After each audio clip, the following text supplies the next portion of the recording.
मुख्यमंत्री भूपेश बघेल आज विधानसभा के अपन कुरिया में डॉक्टर सत्यजीत साहू के आदिवासी मन ऊपर लिखे सुघ्घर किताब के विमोचन करें। मुख्यमंत्री भूपेश बघेल आज विधानसभा स्थित अपन कार्यालय कक्ष में छत्तीसगढ़ के विशेष संरक्षित जनजाति मन ऊपर डॉक्टर सत्यजीत साहू द्वारा लिखित पुस्तक यात्रा के विमोचन करीन।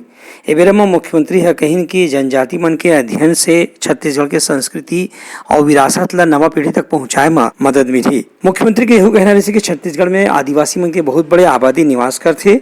एकर सेती आदिवासी मन के रीति रिवाज, परंपरा, तीज तिहार और ओमन के आदत व्यवहार के अध्ययन घलो होना चाहिए। ये किताब में ऐसा जानकारी रखी गई है जौन से अगली पीढ़ी ला बहुत सारा आदिवासी के बारे में जानकारी मिल सकत है। ब्यूरो रिपोर्ट, उतलंघा news. Soar Sandesh, the buzz on Utlangha News Channel, national and international bulletin in Chhattisgarhi and English language.